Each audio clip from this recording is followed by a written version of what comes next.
Hello friends, welcome to கதம்ப சமையல். இன்றைக்கி நம்ம கதம்ப சமையல் சேனலில் ரிப்பன் பக்கோடா ரொம்ப மொறுன்னு 10 நிமிஷத்தில் செய்கிற ஒரு சூப்பரான சிம்பிளான ஸ்நாக் எப்படி பண்ணுறதுன்னு பார்க்க போகிறோம்.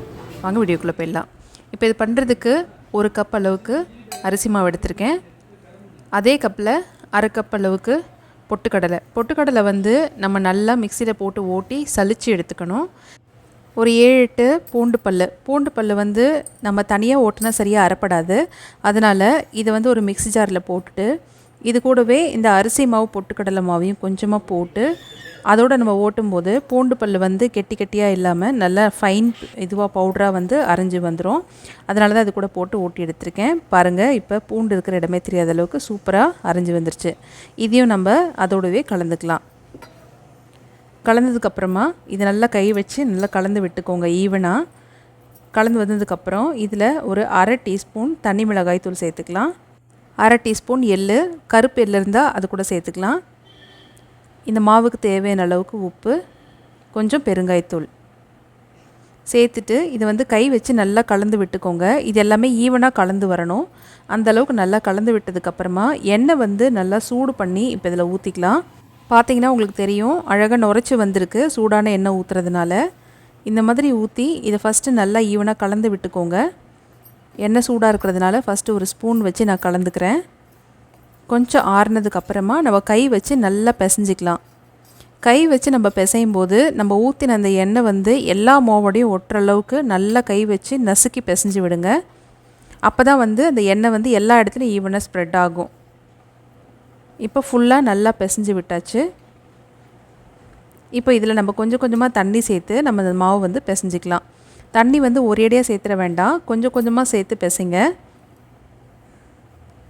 இந்த மாவு வந்து ரொம்ப கெட்டிப்பாகவும் இருக்கக்கூடாது, ரொம்ப தண்ணியாகவும் இருக்கக்கூடாது. கொஞ்சம் தண்ணி ஜாஸ்தி ஆகிடுச்சுன்னா எண்ணெய் உரிய ஆரம்பிச்சிடும். ரொம்ப கெட்டியாக இருந்தாலும் ரொம்ப கடுக்கு முடுக்குன்னு இருக்கும். அதனால் கொஞ்சமாக தண்ணி ஊற்றி கரெக்டான பதத்துக்கு பிசைங்க. இப்போது நம்ம இந்த மாவு பிசைஞ்சாச்சு. இது போடுறதுக்கு முறுக்கச்சு எடுத்துக்கலாம். நான் வந்து இப்போ பட்டை முறுக்கு போடுறதுனால இந்த அச்சு எடுத்திருக்கேன். இதை வந்து அந்த அச்சில் போட்டுட்டு இதை சுற்றி எண்ணெய் வந்து நம்ம தடவிக்கலாம். எண்ணெய் தடவி நம்ம போடும்போது நமக்கு புழியறதுக்கு ரொம்ப ஈஸியாக வரும். கஷ்டப்படாமல் நமக்கு ஈஸியாக அது இறங்கும். எண்ணெய் நல்லா தடவினதுக்கப்புறமா மாவை வந்து இந்த குழாய்க்குள்ளே போடுற அளவுக்கு அழகாக ஒரு சிலிண்ட்ரிக்கல் ஷேப்பில் நல்லா அப்படி பிடிச்சி எடுத்துக்கோங்க. எடுத்து நம்ம இதை வந்து இப்போ அதில் சேர்த்துக்கலாம். உள்ளார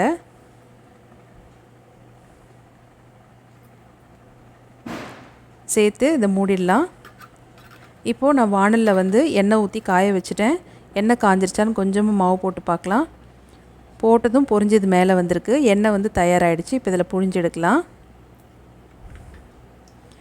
நான் வந்து கன் டைப் முறுக்கு குழாய் தான் வச்சுருக்கேன். ஒவ்வொருத்தர் ஒரு மாதிரி வச்சுருப்பாங்க. ஆனால் இது வந்து ரொம்ப ஈஸியாக தான் இருக்கும். ஏன்னா நம்ம மாவுலேயும் வந்து எண்ணெய் போட்டு பிசைஞ்சிருக்கோம், இதுலேயும் வந்து சுற்றிர எண்ணெய் தேய்ச்சிருக்கோம் இல்லையா, அதனால் வந்துட்டு புளியறதுக்கு ஈஸியாக தான் இருக்கும்.